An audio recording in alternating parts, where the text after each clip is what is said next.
SWTOR FTW Weekly, your ultimate news source for Star Wars The Old Republic. Powered by AskAJedi.com. Boom, sucker! Hey, what's up, everybody? AWOL here from FTW Broadcasting, and I'm so pumped to bring you another episode of SWTOR FTW.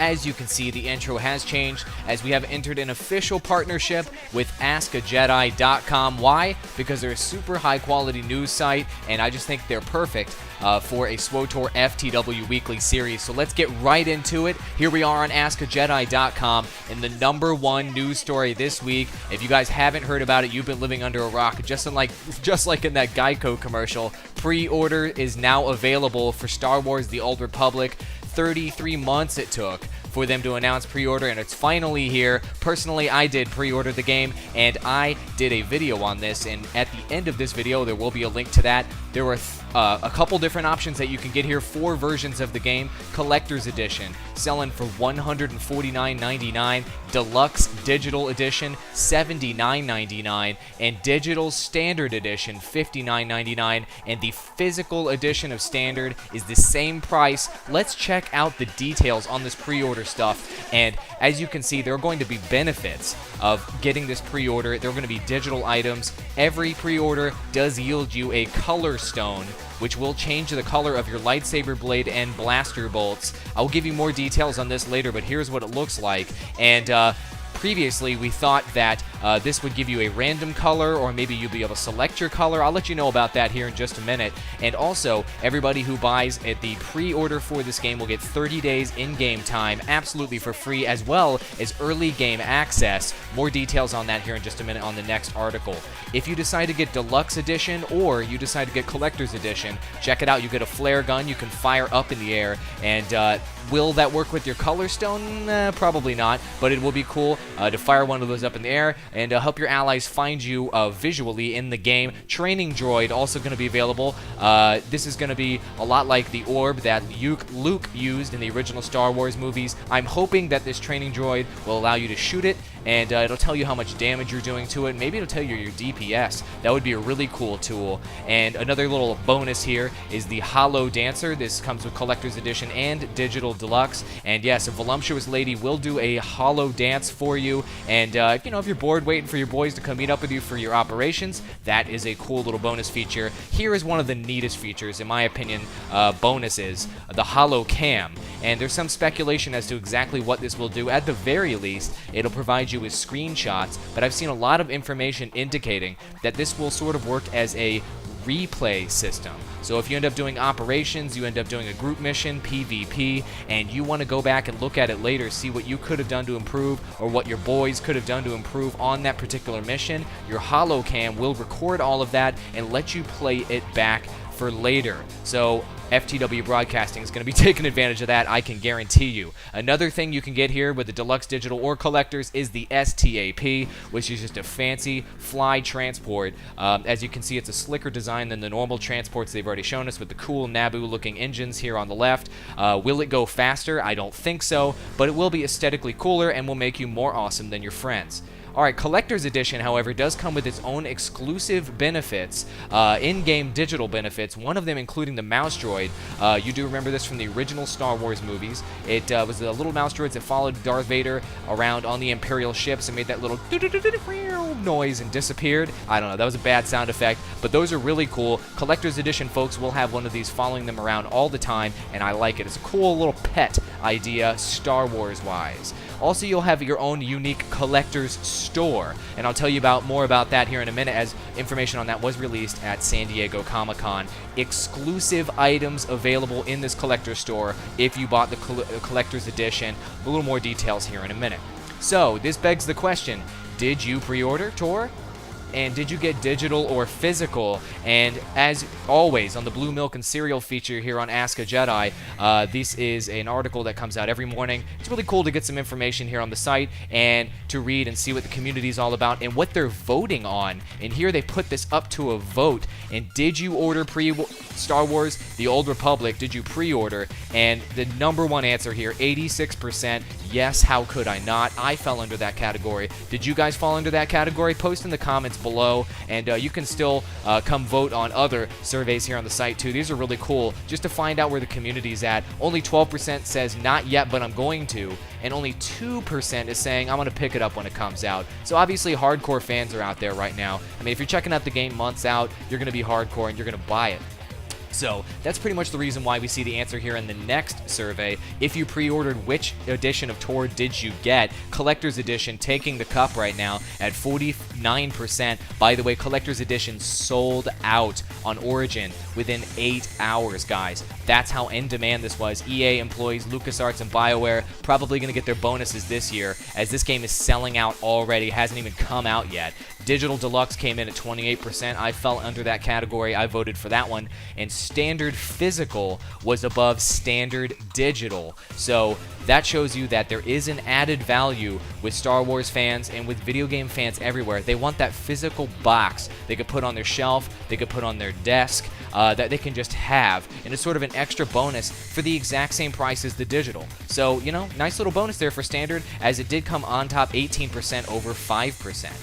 Okay, this is something I told you about in my video. I was speculating. Once you pre-order, guys, very important to redeem your code immediately. Check this out. Rockjaw says, your SWTOR early game access start time is based solely on when you redeem your pre-order code, not based on the edition that you buy. So just because you bought Collector's Edition does not mean that you're going to get early game access in front of Standard Edition. It's all about when you register your code. Ask a Jedi went to go ahead and clarify that with them and says, so all the players would end up with the same early access, or it depends on the time and day in which you enter, and Rockjaw confirms it depends on when you enter your code. So if you pre-order, guys, enter your code in now, as that will determine your early game access bonus for pre-ordering. Rockjaw confirms here, though, don't worry, don't freak out.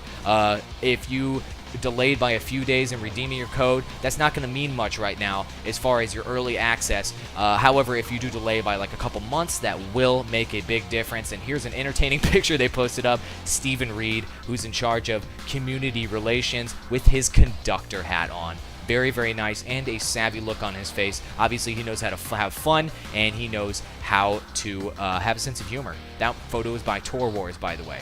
All right, so beta testing weekends have been announced for September for holiday launch. So this was an EA press release, and basically what this is telling us here, as BioWare announced beta test weekends starting in September.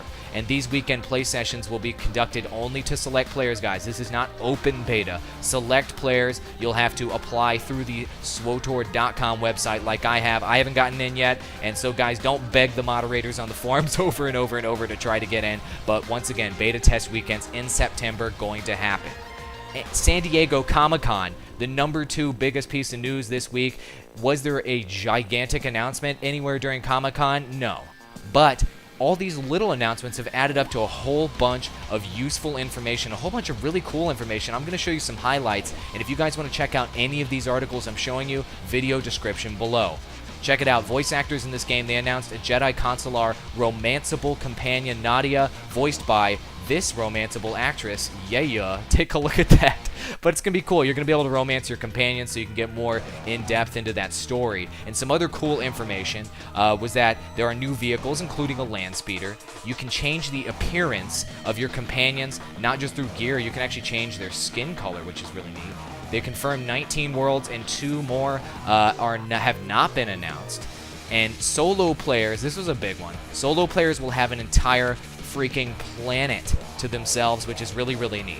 They did confirm travel system between planets, and they're telling you you're not going to have any map travel systems or any teleporting you can do on maps. You have to use your speeder on your map to get around. You will have quick travel between planets, however, so you can warp.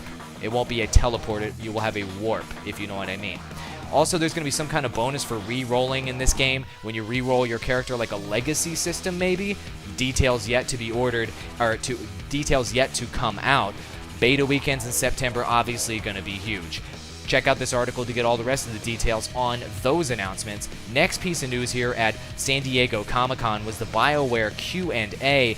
Lots of juicy information here, as we had Rich Vogel, Dallas Dickinson, Stephen Raid on this, James Olin. And let's check out the highlights here, as the Collector Edition store was announced, and items in this store will not be given they will not give people a power advantage, though weapons and armor will be available. So what that indicates to me, guys, Collector's Edition store will have weapons and armor exclusively available with aesthetic bonuses. Probably cool stuff that you saw in the movies, you know, something like that.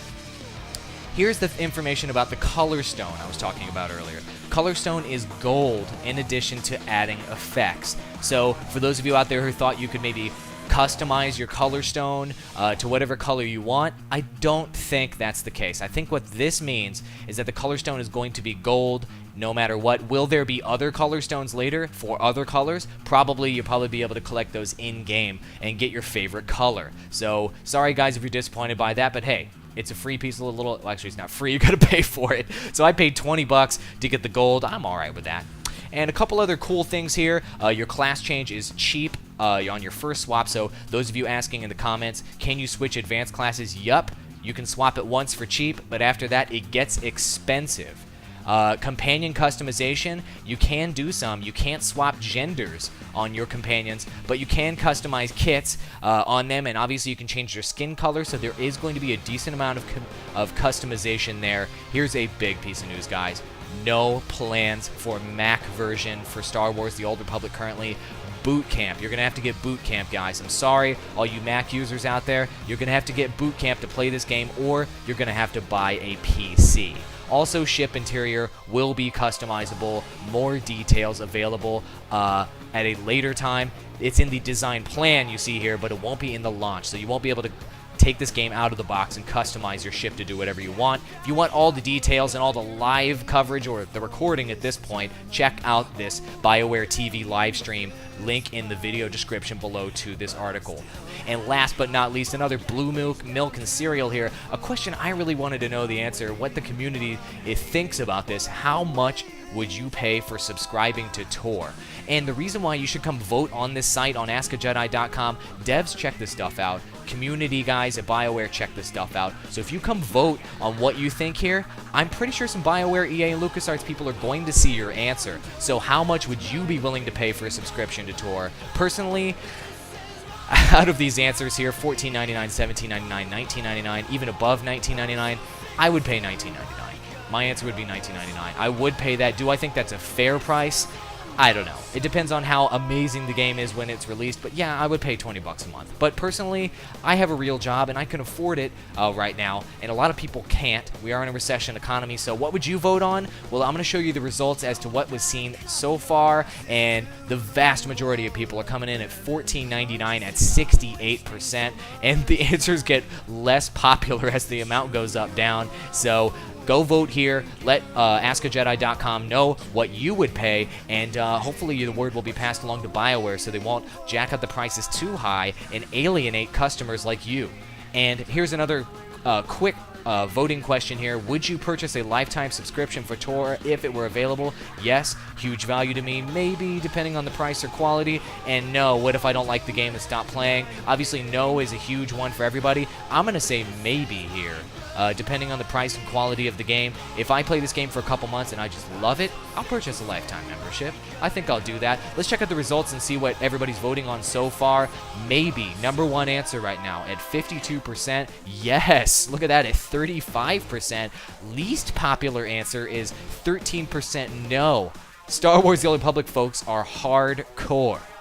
Alright everybody, thanks for watching the second episode of SWTOR FTW Weekly. If you want to check out my previous episode, click up in the top left for that pre-order video. If you want to watch my next episode, top right. As always, the playlist is in the bottom right, that green link, ultimate walkthroughs, news, updates. We're going to be doing guides, strategy videos, PvP, commentary, everything under the sun. So click on that playlist to check out what we've done already, and click down in the bottom left-hand corner to subscribe to our channel. I would really, really appreciate your support there. And guys, share my videos, please, on Facebook, Twitter, Reddit, on the forums. Share it with your friends. I mean, just spread the word around. I would really appreciate your support. Thank you for all your feedback on my first episode of this. Alright guys, I hope you enjoyed it, and I will see you in the Star Wars universe.